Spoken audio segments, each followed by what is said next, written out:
ओम शांति। न सिर्फ संपूर्ण पवित्रता को समझना है, परंतु बाबा ने अभी तो कितने बार कल रात्रि को डेट की मांगनी की, और वैसे एक तरफ बाबा हम सब से डेट चाहते थे। फिर बाबा ने 6 मास का हिसाब बताया कि अच्छा चलो 6 मास में फिर देख लेंगे कि और आगे क्या करना है। तो अभी लगता है कि जिस तरह से बाबा अभी मैं समझती, न सिर्फ बाबा की वाणी में परंतु कई संदेशों में भी ये बात आ चुकी है कि एडवांस पार्टी भी, जैसे कि अभी बार बार बाबा से पूछते रहते हैं। कितने बार इस वर्ष में ये हम लोगों ने सुना है, अभी 3-4 बार तो मैं समझती ये बात कानों में आ चुकी है कि एडवांस पार्टी भी बाबा से प्रश्न पूछती रहती कि कब तक, अभी और आगे का क्या प्लान है। तो इन सब बातों से ऐसे ही इतला होता कि जो कुछ हमें करना है हमें अभी जल्दी ही करना चाहिए। उसमें आज ही सवेरे एक बहन मेरे साथ बात कर रही थी, तो वो कहे कि मुझे तो लगता है कि मुझे तो बहुत समय चाहिए और आगे पुरुषार्थ करने के लिए। तो शायद आपके मन में भी कईयों को ये संकल्प होगा। तो मैंने कहा कि यदि कोई भी बात पर अपना ध्यान होता और हम अपने दिल से, सच्ची दिल से उस बात पर पुरुषार्थ करते हैं, तो एक तरफ तो बाबा देखते हैं कि हम कहाँ तक अपना पुरुषार्थ करते हैं और लगातार वो पुरुषार्थ करते हैं, और फिर साथ साथ बाबा भी उसमें अवश्य मदद करता है। तो जो वैसे हम हिसाब रखें कि हम क्या कर सकते हैं, क्या नहीं कर सकते हैं, और शायद हम ना भी संपन्न कर सके, परंतु फिर जो बाबा की भी मदद उसमें आ जाती, वो बात संभव हो जाती। तो उसका हम लोगों को परसेंटेज का मालूम नहीं होता, परंतु पहले क्यों नहीं बाबा मदद करते। हाँ, बाबा की मदद तो है ही, परंतु फिर भी जबकि पुरुषार्थ और प्रारब्ध का आपस में कनेक्शन है, यदि हम पुरुषार्थ न करें तो प्रारब्ध अपने हाथ में नहीं आ सकती। तो बाबा फिर ये भी देखते हैं कि हर प्रकार से ड्रामा के बंधन में भी, विश्व के कायदे कानून में भी, कर्म फिलॉसफी के हिसाब से भगवान भी उस चक्कर में बंधे मान है और उससे निकल नहीं सकते। क्योंकि लॉ मेकर लॉ ब्रेकर नहीं हो सकता। तो ये जो कुदरत के कायदे बने हुए हैं, बाबा भी उस अनुसार ही चलते हैं। तो हम अपना ध्यान रख कर के कोई भी बात पर पुरुषार्थ करते हैं, तो फिर उसमें बाबा की विशेष मदद आ सकती। उसमें मैं देखती हूँ कि 2 शब्द आते हैं और कट्ठे ही बहुत करके वो यूज़ किए जाते हैं, सफाई और सच्चाई। और आप देखा होगा कि बहुत करके दादी जानकी के क्लासेस में भी ये 2 शब्द बहुत करके ही होते हैं। तो दादी ने उस दिन प्रश्न पूछा था कुछ समय पहले कि पहले कौन सी बात, सच्चाई या सफाई? कौन समझता है कि पहले सच्चाई? हाथ उठाओ। और कौन समझता है कि पहले सफाई?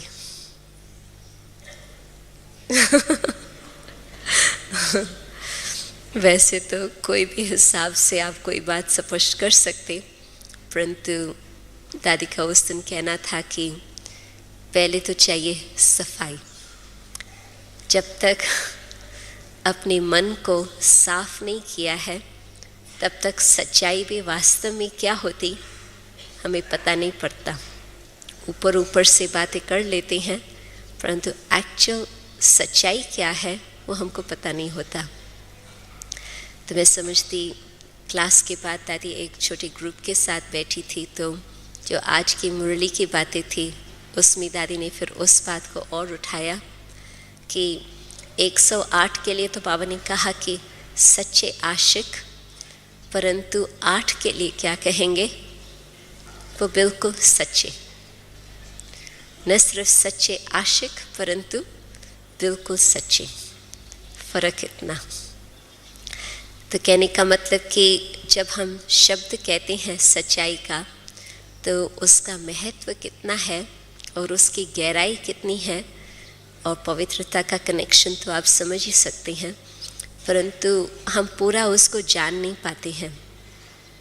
बहुत ईज़िली हमारे भाषा में वो शब्द आ जाता, परंतु एक्चुअली वो क्या है, जब आज की बात है कि अष्ट बनते हैं बिल्कुल बिल्कुल सच्चे, परंतु फर्स्ट स्टेप उस स्थिति तक पहुंचने के लिए सफाई। आप सोचो कि कोई बात के लिए भी, अच्छा खाना बनाना हो या अपने तबीयत को ठीक रखना हो या अपने घर को सुंदर रखना हो या आश्रम का वातावरण अच्छा बनाना हो, हर बात में पहले तो चाहिए सफाई। कोई भी ये बातें आप और आगे कर नहीं सकते जब तक सफाई न हो। इसी तरह से और आगे हमारा ज्ञान का पुरुषार्थ कुछ भी चले, वो तब संभव है जबकि पहले तो हमारे अंदर मन में सफाई होंगी। उसमें भी जबकि बाबा के पास हम पहले आते हैं तो हमें मालूम नहीं होता कि हमारे कितने गहरे संस्कार हैं। पता नहीं आपके लिए कौन सा संकल्प था, परंतु जब मैं बाबा के पास आई बहुत समय पहले, तो उस समय तो मैंने सोचा कि इतनी सिंपल बातें हैं, इतनी लॉजिकल बातें हैं, बस पुरुषार्थ करके 1-2 वर्ष में तो फास्ट उड़ सकते हैं। तो उसमें कुछ तो कहेंगे कि अपना बुद्धि का अहंकार भी होता, परंतु साथ साथ ये भी कहेंगे कि जानकारी पूरी नहीं होती। बाबा ने जिस समय हमें स्वीकार किया, बाबा को पूरा मालूम था कि ये आत्मा कौन है, कैसी है, इसकी जीवन कहानी क्या है, इसका हिसाब किताब क्या है। परंतु जब हम बाबा को अपनाते हैं, हमें अपनी पहचान नहीं होती है कि हमारी जीवन कहानी अनेक जन्मों का हिसाब किताब क्या है, परंतु बाबा जानते। और मुख्य बात तो ये है कि बाबा कितना प्यार से हमें स्वीकार करते।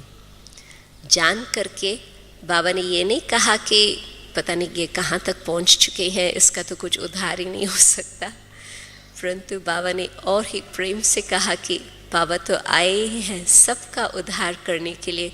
बाबा ने प्रेम से स्वीकार किया और बाबा ने कुछ हिसाब किताब पूछा नहीं। तो कहने का मतलब कि हम नहीं जानते हैं कि सफाई करने में कितनी मेहनत होती। मानो कि जिस घड़ी आप कोई भी चीज़ साफ करने लगते हैं और पहले आपको मालूम है कि हाँ ये चीज़ गंदी है, परंतु आप साफ करते चलो और उसकी कचरा निकलता जाता और आपको पता चलता कि और कितनी मेहनत करनी होती। ऐसे अनुभव है सबको। तो इसी तरह से आत्मा के भी सफाई में कितनी मेहनत करनी है, और न सिर्फ मेहनत करनी है परंतु लगातार मेहनत करनी है। क्योंकि थोड़ा आप साफ कर लो, फिर आप छोड़ दो, फिर और कचरा आता जाएगा। ऐसे नहीं कि जितना आपने काम किया वो कायम रहेगा, नहीं, वो और आपको फिर मेहनत करके और उसको डबल मेहनत करनी पड़ेगी। परंतु आप लगातार मेहनत करते चलो, सफाई होती जाएंगी। और ऐसे भी नहीं कि कल हमने सफाई की है तो आज सब कुछ ठीक ठाक होगा, फिर दोबारा भी साफ करना पड़ता, हर रोज़ सफाई करनी होती। तो जो बाबा हमें हर रोज़ अमृत वेले के लिए विशेष ध्यान खिंचवाते हैं या रोज़ मुरली सुनाते हैं, बाबा जानते हैं कि कारण कि हर रोज़ की सफाई कितनी आवश्यक है। आप सोचो कि एक दिन हमने अमृत वेला नहीं किया, चलो कोई हर्जा नहीं, इट्स ओके। या आज के एक दिन की मुरली हमने नहीं सुनी, उससे काम चल जाता। बाबा तो करीब वही बातें तो कहता ना कि आत्म अभिमानी बनो, ड्रामा पर अडोल रहो, शिव बाबा को याद करो। ये तो बाबा हर रोज़ कहते हैं, बिल्कुल ठीक बात। परंतु बाबा क्यों हर रोज़ कहते हैं? क्योंकि आज तक भी वो लेसन हम भूल जाते। और दूसरी बात, न सिर्फ बाबा हमें याद दिलाते हैं, परंतु साथ ही साथ आप देखेंगे कि जो बाबा कहते हैं, बेशक ये मंत्र रोज़ आते हैं, परंतु जिस कॉन्टेक्स्ट में, जिस बैकग्राउंड से बाबा उस बात को उठाते हैं, वो हर समय उसमें नई बातें होती। और जितना हम ध्यान से मुरली को सुनते हैं और उस बातों को हम मन में दोहराते हैं, उससे हमारी आत्मा की सफाई हो सकती। मन की स्वच्छता शुद्ध संकल्प से हो सकती, और शुद्ध संकल्प का आधार है ज्ञान। यदि नया ज्ञान हमारे बुद्धि में नित्य न आता रहे, तो हमारे मन की सफाई का कौन जिम्मेवार। बाबा अपनी प्रेम से हर रोज़ ज्ञान अमृत अथवा ज्ञान स्नान कराने के लिए खजाना देते। भारत का तो मुझे नहीं मालूम, परंतु विदेश में तो आज तक भी कोई मुझे ऐसी संस्था नहीं मिली है जहाँ पर हर रोज़ नया सबक सिखाया जाए आध्यात्मिकता के हिसाब से।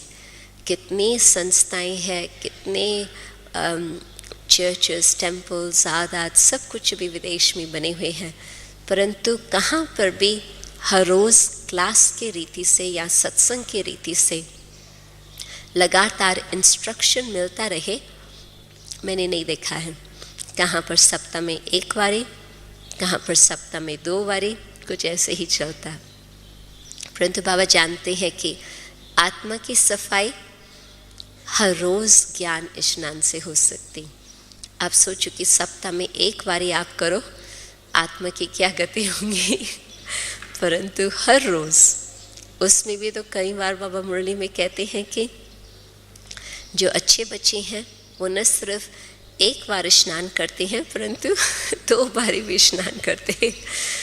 मतलब कि मुरली को जितना बारी आप पढ़ो, सवेरे पढ़ो, शाम को पढ़ो, तो मन उसमें फ्रेश हो जाता। कई बैठे होंगे जिन्हों को इस बात की जानकारी होंगी, परंतु कई बाबा के नए बच्चे भी हैं। आप यदि दादी जानकी से पूछो, दादी आपने कौन सा पुरुषार्थ किया शुरू में बाबा के पास आकर के, तो वो आपको एक कहानी सुनाएंगे। क्योंकि वो करीब 1-1.5 वर्ष यज्ञ के स्थापना के बाद समर्पण हुई थी, और सब बाकी 1937 में जैसे ही यज्ञ स्थापन हुआ, सब दादियाँ और फिर दादी जानकी करीब 1-1.5 साल के बाद।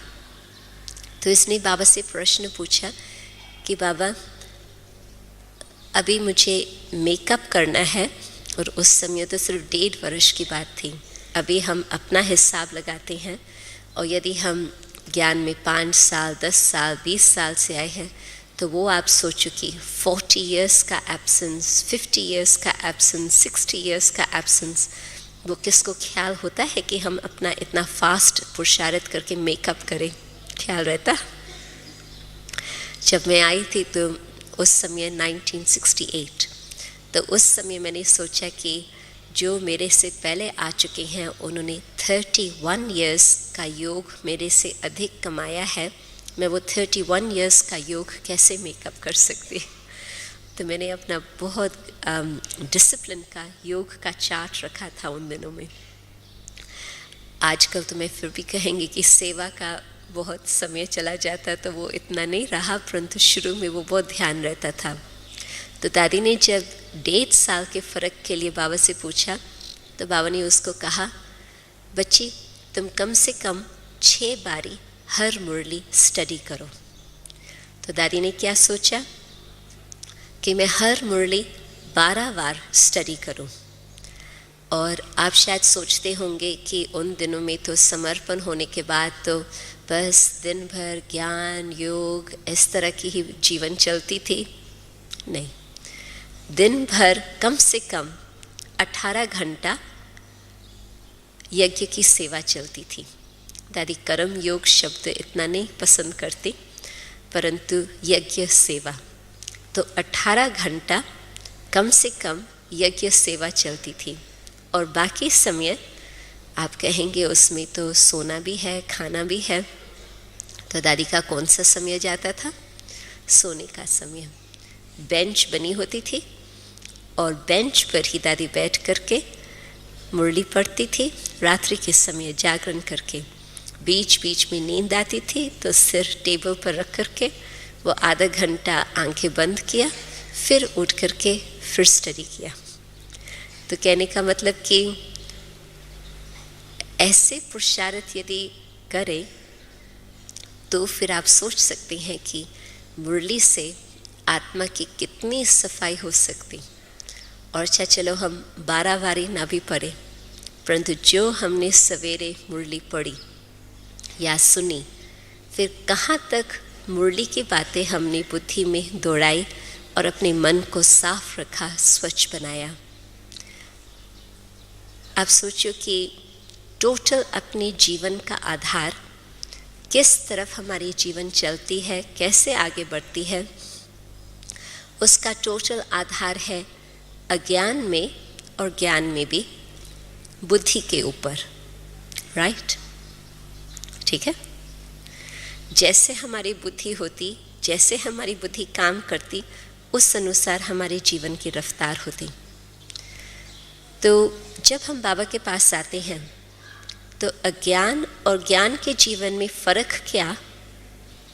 बुद्धि। बाबा ने हमें दिव्य बुद्धि दी। तो आप सोचो कि पवित्रता जीवन में आए, उसका आधार है अपनी दिव्य बुद्धि। और दिव्य बुद्धि जितना हम उसको उस अनुसार, जैसे बाबा ने हमें सौगात दी है, हम बुद्धि को इतनी दिव्यता बना करके रखें, मीन्स बुद्धि के अंदर जो बाबा की बातें हैं वो ही हम उसमें संभाल के रखें और कोई बात अंदर आने न देवें। यदि कोई और बात अंदर बुद्धि के अंदर आ जाती तो फिर हमारे मन की सफाई भी रह गई और जीवन की पवित्रता तो बड़ी दूर की बात हो जाती। हर बात में यदि हमारे बुद्धि के अंदर बाबा ने जो बताया है और जो ज्ञान बाबा ने भरा है वो हमारे पास स्पष्ट रहता, तो हम संपूर्ण पवित्रता की ओर जा सकते। यदि बाबा की बातें कुछ भूल गई और फिर उसमें कुछ और लौकिक हिसाब से हम सोचने लगे, देखने लगे, तो फिर न मन की वो स्टेज हो सकती जिसमें पूर्ण रीति से हमारा मन साफ रहे और न हमारा फिर वाचा और कर्म न कुछ उस ढंग से चल सकता। कभी कभी बाबा इस बात को याद करती हैं कि गांधी जी के दिनों में वो छोटे से खिलौने होते थे जिसमें वो 3 बंदर दिखाते हैं। बाबा ने आजकल अपनी नलनी दीदी आई हुई है, कल बाबा से सामने आकर मिली थी, तो उसको भी देख करके मुझे याद आया कि 1962-63 में बाबा ने फ़ोटो भी वो बनवाया था जिसमें नलनी दीदी का फ़ोटो था कि hear no evil, see no evil, speak no evil, न बुरा सुनो, न बुरा देखो, न बुरा बोलो। और बाबा ने फिर उसमें एडिशन क्या कराया? think no evil, evil सोचो ही नहीं, फिर देखना, बोलना, सुनना अपने आप ही ठीक हो जाएगा। क्यों? हर बात का बीज होता है अपने मन। अपने मन में जो संकल्प आया फिर उस अनुसार मनुष्य की जीवन और आगे चलती।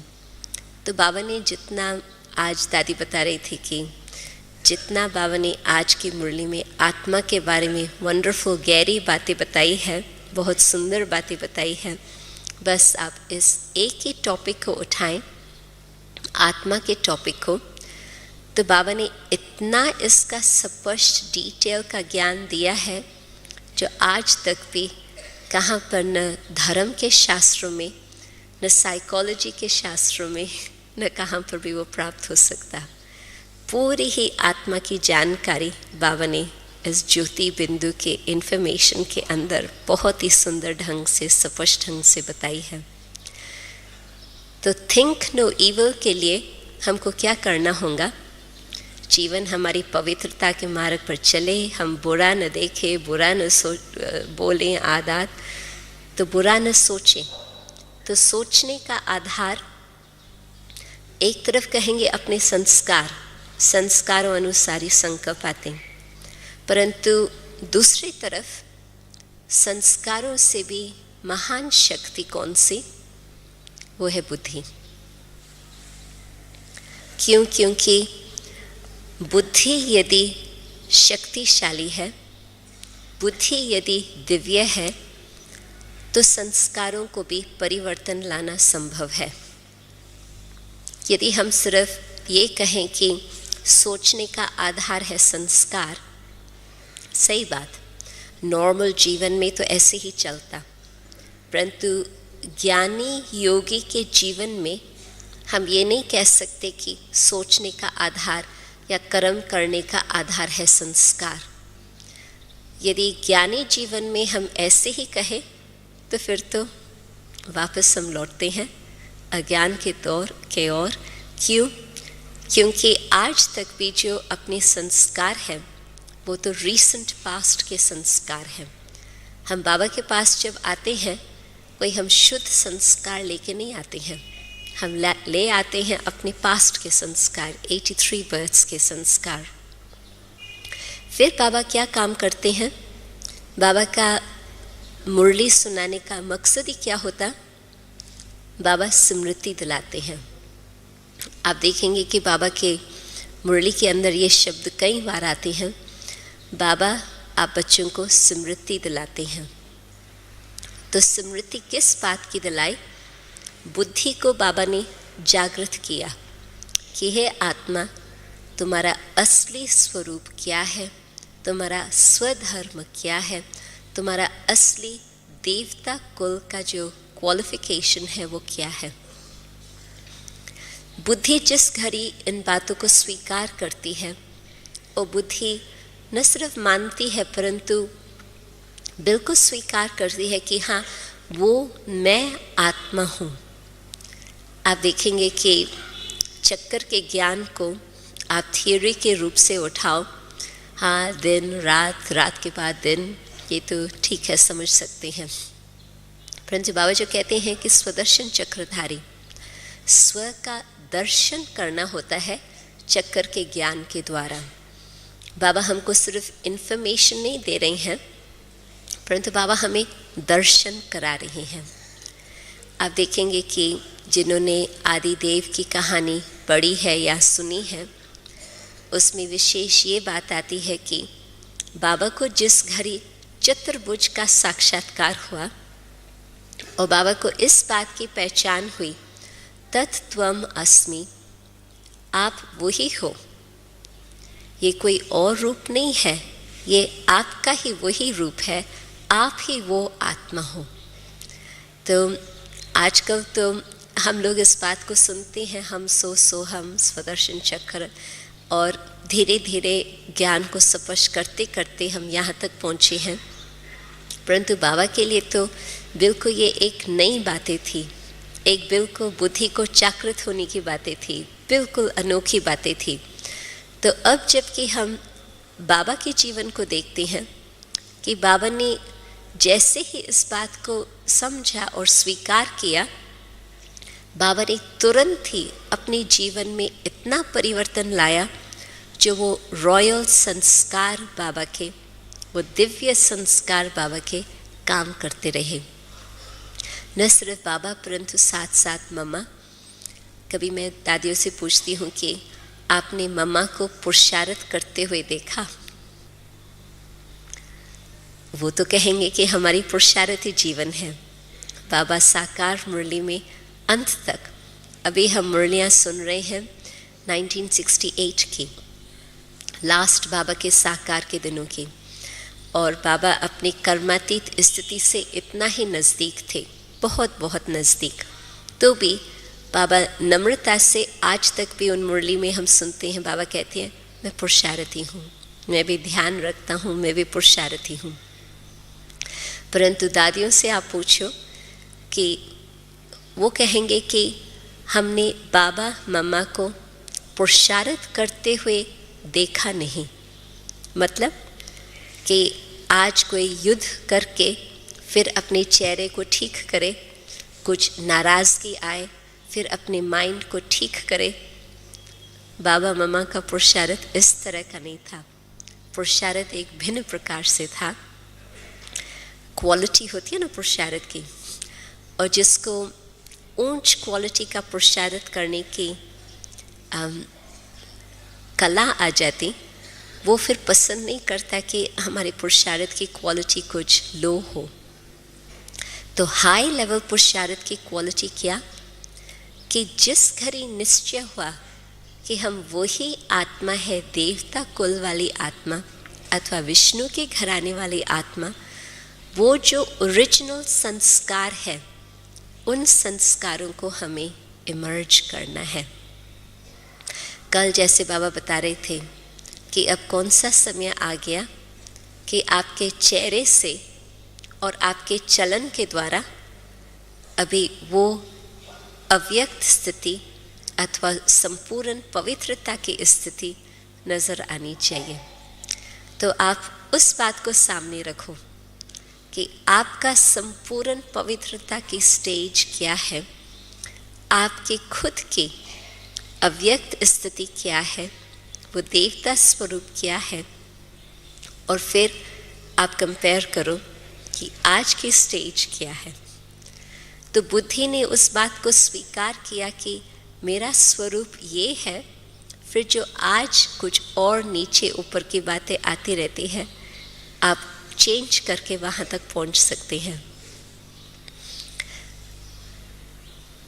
एक और बात मैंने प्रैक्टिकल अपने जीवन में अनुभव की है। जब हम अव्यक्त बाबा के सामने होते हैं तो हर एक का चेहरा उस घड़ी बहुत सुंदर होता। शायद आपने कभी देखा होगा अपना खुद का फ़ोटो, किसने कुछ खींच करके आपको दिया हो, बाबा के सामने आपका फेस कैसे होता, देखा है किसने? जिन्होंने देखा है उनको मालूम है कि उस घड़ी न सिर्फ हर्षित चेहरा होता, परंतु उसके अंदर कुछ और दिव्यता होती। तो कभी कभी कोई बात ऐसे सामने मेरे आती है तो मैं अपनी उस फेस को याद करती हूँ और उस सीन को याद करती हूँ कि बाबा के सामने क्या स्थिति थी और क्या उस घड़ी मेरा चेहरा था। तो रियलिटी उस घड़ी जो इस सिचुएशन का अपने ऊपर असर आ जाए वो नहीं होता। क्यों? क्योंकि उस स्मृति से फिर अपनी स्थिति को उस स्टेज पर लाया।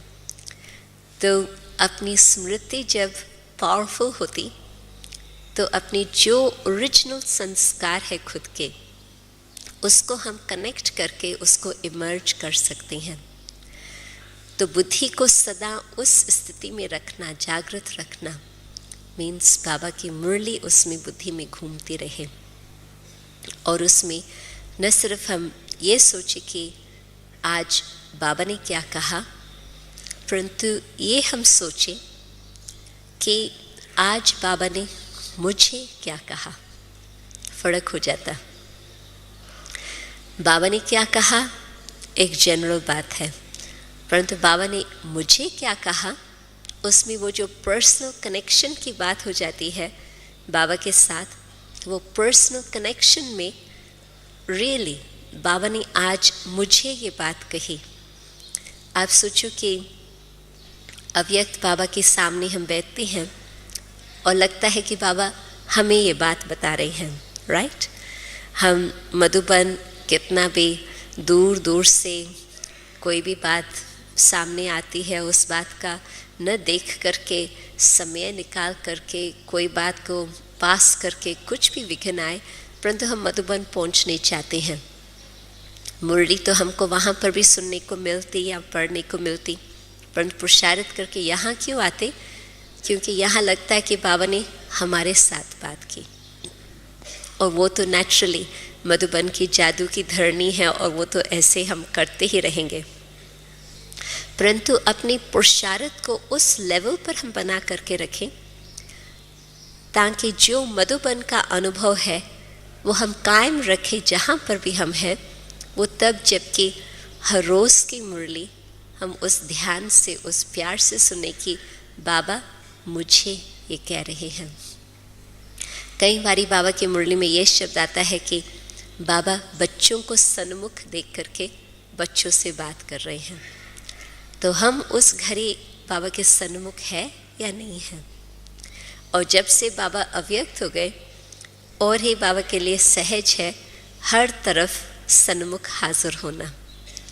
सर्वव्यापी के बाद भी यहाँ से ही निकली होंगी संगम युग का अनुभव, परंतु प्रैक्टिकल आप अपनी बुद्धि को उस अनुसार तैयार रखो तो बाबा सामने हैं और बाबा हमें उस अनुसार बातचीत कर रहे हैं।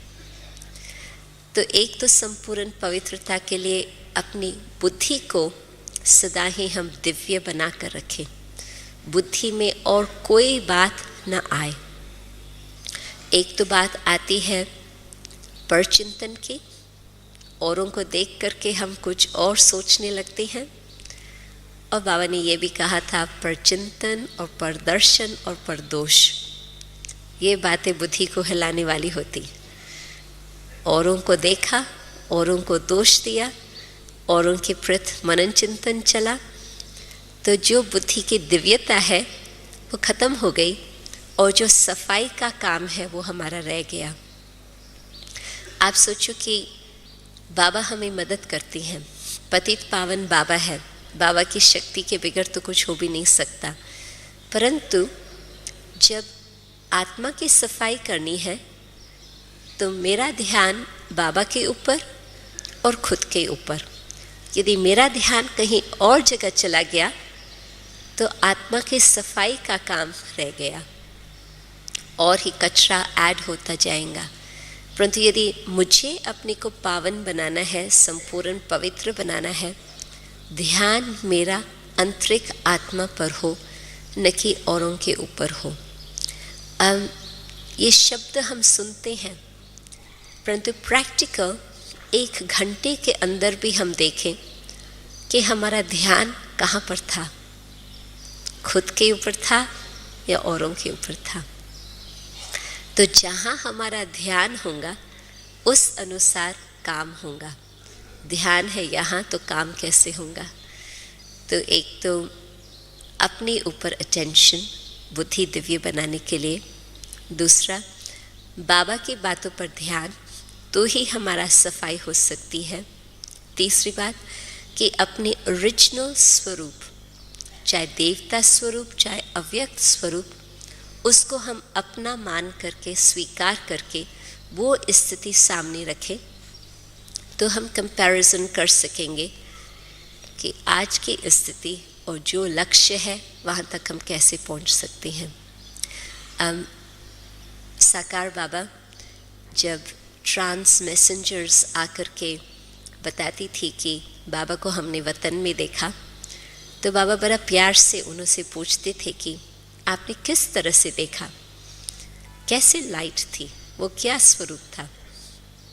तो बाबा उनसे पूछ करके फिर बाबा कंपेयर करते गए आज की स्टेज और संपूर्ण स्टेज, और कंपैरिजन करते बाबा कई बार कहते कि भेंट और किसके साथ नहीं करो। बिल्कुल सही बात, औरों के साथ भेंट करते हैं तो या तो जेलसी आ जाती, या तो निराश हो जाते हैं, या तो अहंकार आ जाता, कोई ऊपर कोई नीचे, ये बातें होती रहती। परंतु खुद अपनी संपूर्ण स्टेज से हम भेंट करें, उस हिसाब से फिर और ये हम फास्ट उस गैप को फिनिश कर सकते हैं। जो अंतर है उस अंतर को हम समाप्त करके वहाँ तक पहुँच सकेंगे।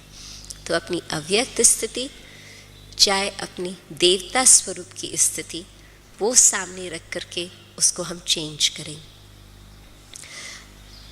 मन की सफाई के लिए मैंने ज्ञान के लिए बताया कि बाबा का ज्ञान मन में घूमता होगा। बुद्धि के अंदर जितना ज्ञान है, जितना बाबा के साथ संबंध है, बुद्धि के अंदर इतनी कंट्रोलिंग पावर होती, जो बुरा नहीं सोचेंगे, या जो मन में संकल्प आता उसको भी हम कन्वर्ट कर लेंगे। कोई भी बात में कोई भी दृष्टिकोण से आप इस तरह से देख सकते, चाहे इस तरह से देख सकते, नेगेटिव देख सकते, पॉजिटिव देख सकते, कोई भी बात में, कोई कितनी भी नुकसान वाली बात हो, उसमें भी मैंने देखा है कि बाबा को कोई भी समाचार बताते हैं, बाबा उसमें पॉजिटिव बात उठा करके वो पॉजिटिव बात सामने देते हैं। चाहे प्रकृति की बात हो, चाहे मनुष्य के कहानियों की बात हो, चाहे कुछ भी बात हो, बाबा हर बात में उस बात को पॉजिटिव करके सामने रखते हैं। जैसे एग्जाम्पल, जिस समय भारत में अर्थक्वेक आए थे, तो बाबा ने उस घड़ी, अव्यक्त बाबा को बुझ के अर्थक्वेक के बाद हम तुरंत यहाँ मधुबन में बाबा से मिले थे, तो बाबा ने सारे गुजरात वालों को देख करके कहा कि आपको याद आया न कि अभी अपनी तैयारी कैसे करनी है। उस घड़ी तो शिव बाबा याद आया तो आप पास रहे, परंतु आगे के लिए आपको क्या तैयारी करनी है उस बात की जानकारी हुई। या जिस घड़ी 2-3 साल पहले जब वर्ल्ड ट्रेड सेंटर का हुआ था और फिर कई लोग उस घड़ी भारत आने के लिए बहुत संकोच करते थे विदेश से, तो जब अपने भाई बहन, उन्हों को तो कुछ संकल्प नहीं था, उन्होंने तो चांस लेकर के मधुबन आ ही गए। 1 मास के बाद ही या कुछ सप्ताह के बाद ही बाबा का प्रोग्राम था। बात हुई थी सितंबर और अक्टूबर में बाबा की सीज़न। तो बाबा ने उनको यही कहा कि देखो, आप लोगों ने हिम्मत रखी और कुछ नुकसान भी नहीं हुआ, और ही आपको 1 सीट के बजाय 4 सीट मिल गई और आप सोते सोते आराम से आ गए क्योंकि प्लेन्स खाली आ रहे थे उस समय तो कहने का मतलब कि बाहर वाले कहेंगे ये तो बहुत ट्रेजेडी की बात है, नुकसान की बात है, दुख की बात है, और बाबा उस बात में कोई भी पॉजिटिव बात उठा करके हमें बताएंगे कि इस बात का फ़ायदा क्या है अथवा इस बात से प्राप्ति क्या है।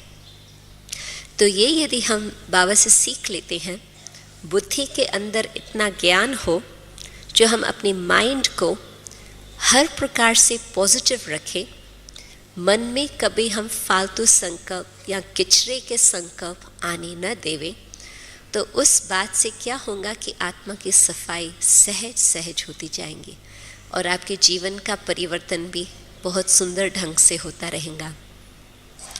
अपने पुराने संस्कार अनुसार मन में संकल्प आया और उस संकल्प को मैंने स्वीकार किया और ज्ञान की बात को मैंने किनारा करके उस संकल्प को हमने जीवन में फॉलो किया, तो और ही वो पुराने संस्कार हमारे पक्के होते गए। तो उसमें कोई आत्मा की सफाई या पवित्रता की ओर हम नहीं जा सकते। बुद्धि को शक्तिशाली बनाया, मन में संकल्प वो आने दिया जो बाबा चाहता, जो बाबा की आज्ञा है, फिर संस्कार भी शुद्ध होते जाएंगे।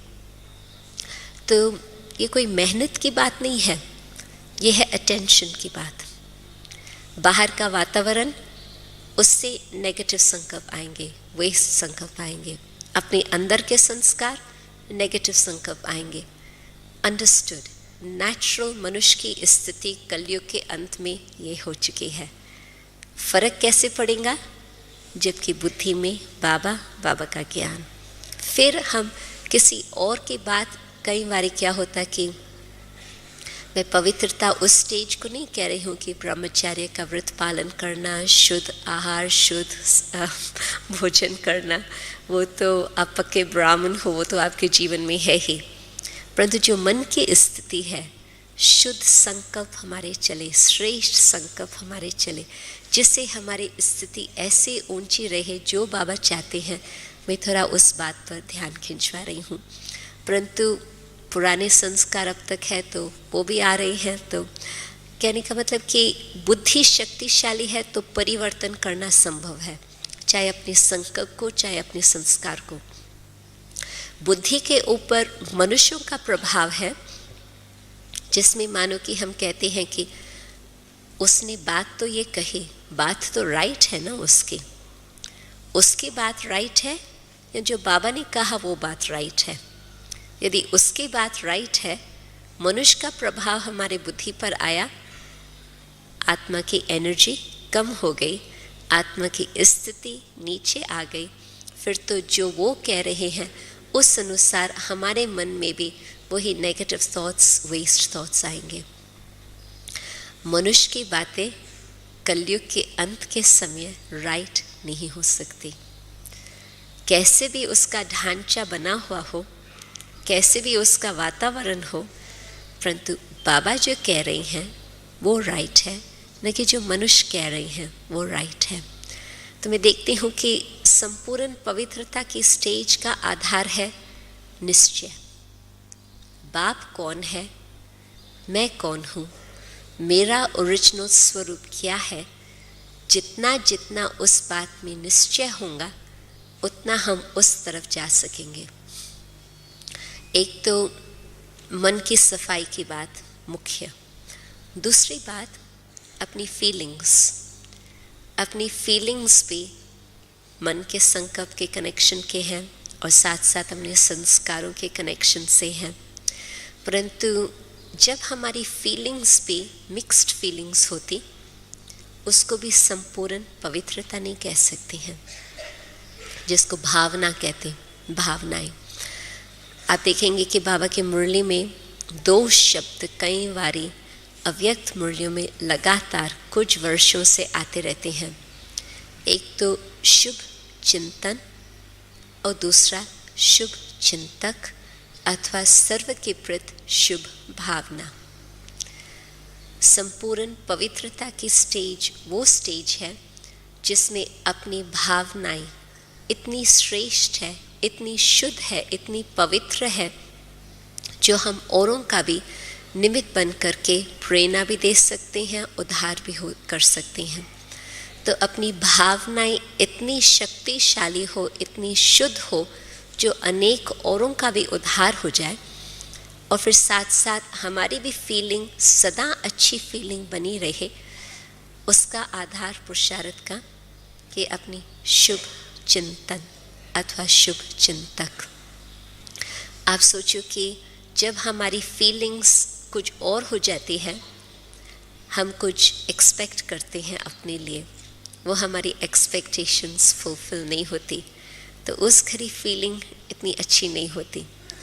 तो यदि हमारी अब तक फीलिंग्स सदा अच्छी नहीं रहती, तो आप सोचो कि हम कैसे निमित्त बन करके औरों का उद्धार कर पाएंगे, या हम अपनी संपन्न स्थिति में कैसे पहुंच सकेंगे। संकल्प, फीलिंग्स, संस्कार्स, ये 3 बातों की ही सफाई चाहिए हर प्रकार से। और फीलिंग्स को चेंज करना भी बुद्धि का काम, परंतु उसमें फिर न सिर्फ बुद्धि काम करती, बाबा का प्यार भी काम करता। अपनी फीलिंग्स को शुद्ध बनाने के लिए मैंने देखा है कि ज्ञान सिर्फ काम नहीं करता। क्यों? क्योंकि वैसे मनुष्य को कहा जाता है कि मनुष्य बुद्धि अनुसार सब कुछ काम करता, परंतु साथ साथ मैंने देखा है कि जिस घड़ी फीलिंग्स आ जाती है, दिल की बातें आ जाती है, बुद्धि एक बाजू हम छोड़ देते हैं, उस घड़ी लॉजिक की बातें, रीज़न की बातें हम भूल जाते हैं, और जो उस घड़ी फीलिंग्स आ गई, फीलिंग्स अनुसार हम काम कर लेते हैं। कितना भी बुद्धिवान व्यक्ति है, परंतु जिस घड़ी कोई फीलिंग की बात आ जाती, बुद्धि ओम शांति और फीलिंग्स काम करने लगते हैं। ज्ञान चाहे अज्ञान, दोनों बातों में। तो ज्ञानवान व्यक्ति, बाबा ने बहुत अच्छी तरह से हर मनुष्यात्मा को समझ करके बाबा ने अपना सब कुछ दिया है। तो बाबा न सिर्फ हमें ज्ञान देते, परंतु प्यार देते, और ख़ास करके माँ के रूप में बाबा जो हमें प्यार देते हैं, उसमें जो कुछ हमारे पूर्व के दुख की फीलिंग्स है, बाबा उस दुख के फीलिंग्स को समाप्त करके आत्मा को बिल्कुल हील करते हैं। यदि दुख की फीलिंग्स है, उसमें जैसे कि आत्मा को ज़ख्म है, तो ज़ख्मी पहले से ही है, पुरानी बातें अभी तक वो फीलिंग्स है, फिर अभी कुछ भी और बात होती तो उसमें और ऐड हो जाती, जैसे नमक आ जाता। परंतु बाबा के प्यार से, माँ के रूप में बाबा जो हमें प्यार देते हैं, वो हमारे फीलिंग्स को हील करके स्वच्छ बनाकर बिल्कुल ऐसे शक्तिशाली मजबूत बनाते हैं जिसमें आत्मा फिर फीलिंग प्रूफ हो सके और कोई बात का आत्मा के ऊपर असर ना आए, तो फिर बुद्धि भी सालम रहती, बुद्धि में ज्ञान भी रहता। नहीं तो जिस घड़ी दुख की फीलिंग आ जाती, आप किससे बात करो तो कहेंगे बुद्धि से तो मैं समझती हूँ कि ऐसे ना होना चाहिए, परंतु क्या करें, दुख आ गया ना उस बात का। तो फीलिंग्स दिमाग से भी अथवा बुद्धि से भी ज़बरदस्त हो जाती। तो बाबा के प्यार की शक्ति फिर उस घड़ी हमें बचा सकती। तो अपने को शुद्ध करने के लिए, संपूर्ण पवित्र बनने के लिए ज्ञान, परंतु साथ ही साथ बाबा का प्यार, दोनों बातों का मेल होकर के आत्मा अपनी उस स्वच्छ, संपूर्ण, पावन स्थिति को प्राप्त कर सकती, जिससे न सिर्फ हमें प्राप्ति है, परंतु जैसे ब्राह्मण परिवार में वो पवित्रता की स्टेज ऊंची होती जाएंगी, उस वाइब्रेशन के द्वारा बाबा फिर एडवांस पार्टी को भी कहेंगे ठीक है आप अपना काम चालू करो। बाबा प्रकृति समय को भी कहेंगे कि बस अभी समय आ गया। तो अब स्टेज कौन सी चाहिए, बिल्कुल आत्मा इतनी क्लीन हो जाए जो सब बातें पास्ट की फिनिश हो, और बिल्कुल इतना क्लीन जो उसमें भगवान की प्रत्यक्षता हो सके। बाबा के बच्चों के द्वारा बाबा प्रत्यक्ष हो सकता है, जिस कारण से भक्ति में गायन है कि जहाँ देखूं तू ही तुम, वो भगवान की पवित्रता की झलक सबको नज़र आए। तो इस बार बाबा की मुरली से बिल्कुल बाबा की ये जो चेतावनी है कि डेट बताओ, एक बारी बाबा ने नहीं कहा, कम से कम 10 बारी बाबा ने कहा। वो अभी आप बुद्धि में वो नक्शा सदा सामने रखना कि बाबा किस तरह से हमें ताकीद कर रहे थे, और कानों में वही आवाज़ गूंजते रहना ताकि और कोई मनुष्यों का आवाज़ न अंदर आ जाए। ओम शांति।